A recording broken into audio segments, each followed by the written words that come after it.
We are live. Welcome live. Happy Monday. Happy Monday. We'll just give everybody a second to join. Okay. All right.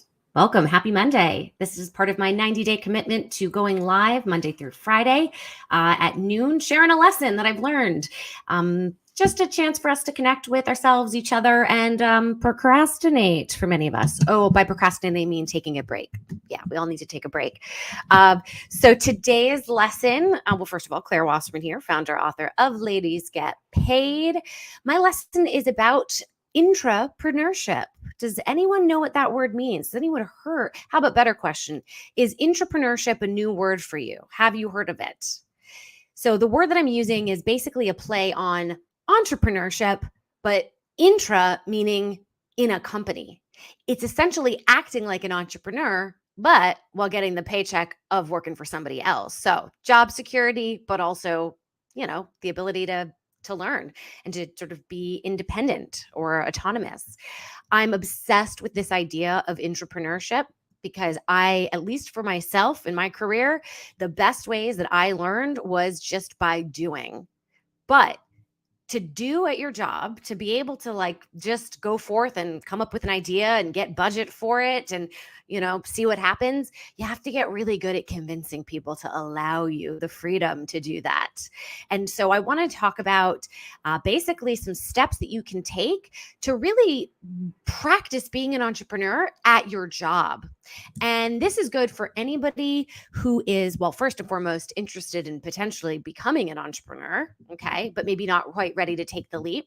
But it's also good for people who are maybe a little bit bored at what they're doing right now, or have an itch to do something else, but maybe doesn't, you're not ready to take the leap. So how do we really gain skills and practice, explore and experiment while still getting a paycheck from somebody else? Okay.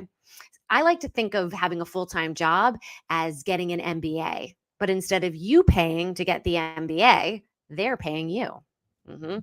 So how do we do this? And I'll give some concrete examples as well. And by the way, as always, if you see my eyes going back and forth, that's because I am currently live on Instagram, but also live on LinkedIn. Let's go technology.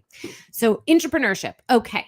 So let's say you have an itch to do something and you want to see if you can maybe grow that itch at the company you're currently working at. And then later on, maybe you quit and go do your own thing. But how do we convince the higher ups to give you a chance to scratch that itch? First and foremost, you got to lay the groundwork by really building relationships, and not just with the person who's the gatekeeper who's going to say yes or no to you, but you need allies in this. Okay. Because chances are this idea you have at work, you're not going to be able to do it on your own. You're going to need the help of other people. So first, lay the groundwork, build those relationships. Then you're going to have to make the case as it relates to the bottom line. Okay. So you have an idea for this company. How is this going to make the company money? So where is there opportunity for growth for this company? Okay. And also you could take a look at where is the company currently already investing in? Where do you see them adding headcount or resources? This is a very good indication that if you have an idea in this area, chances are they may say yes to it. Okay.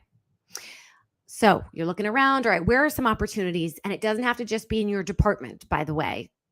If you're looking to increase your salary, chances are you may need to even go to a different department because that's where the investment's happening. So you're starting to build relationships at work. You have this idea. Share your idea with people. Get them invested in you, invested in the idea, but also workshop the idea with them. Get their feedback on it. See if anybody else has pursued this idea before.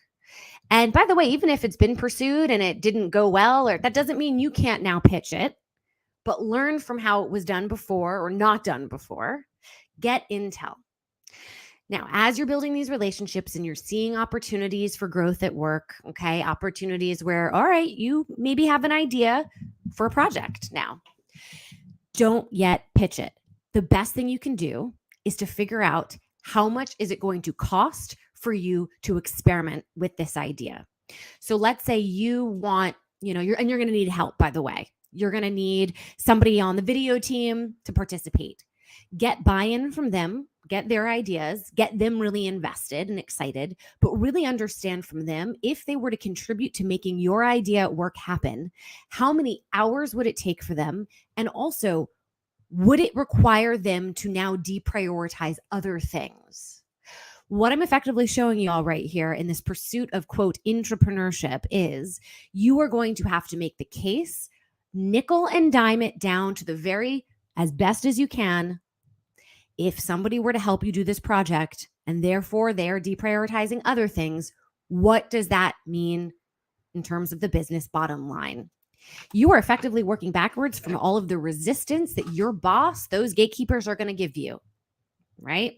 You are anticipating all the ways and reasons they're going to tell you no, not now, go away, right? Because when you make your pitch for your idea, it's going to proactively address that resistance. So at the end of it, they just can tell me where to sign. Okay. All right. So you're getting a sense from the people that you might want to work with. Okay. What is this going to require from them? Before you go in and pitch your idea, I want you to have a backup idea, maybe even more than just one backup idea. But effectively imagine or assume that they're going to say no to this idea you pitch. Don't let that stop you.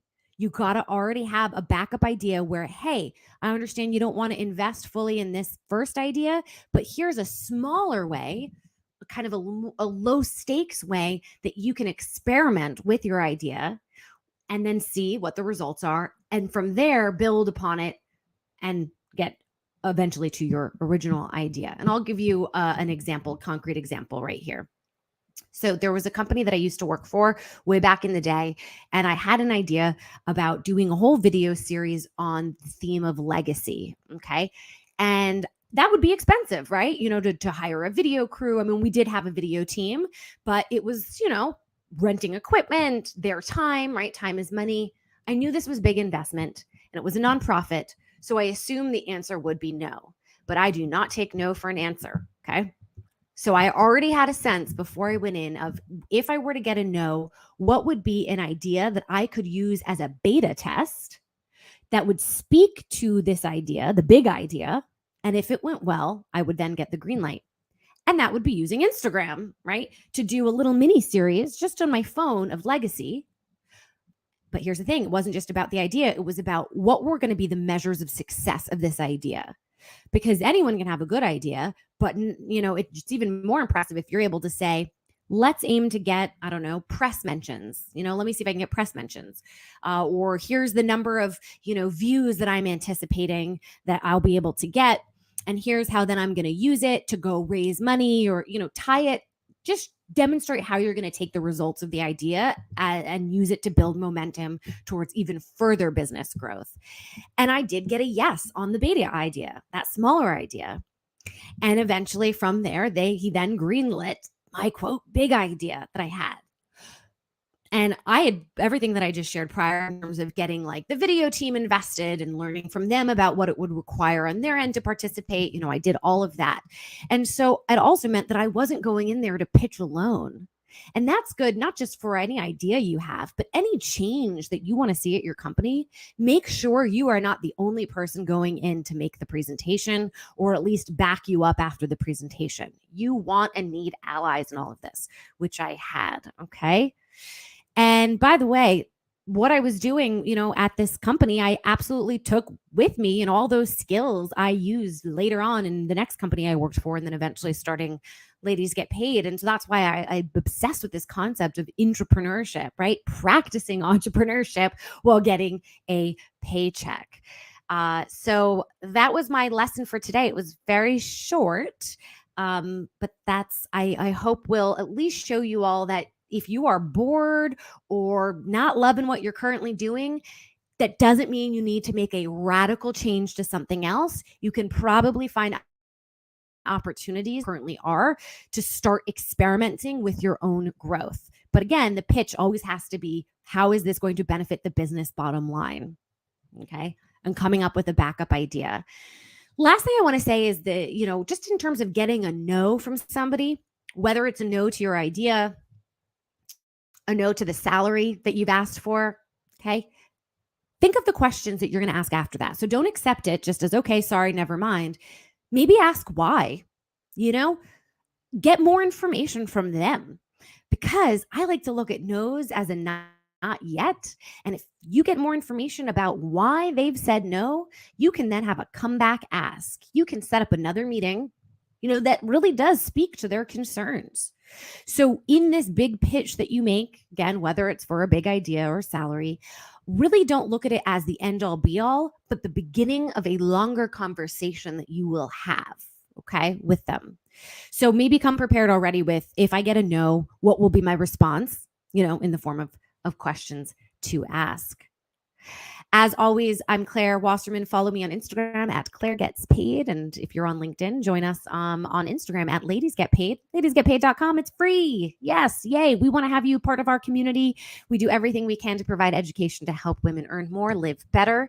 And we've got lots of exciting events coming up. So come check us out at LadiesGetPaid.com.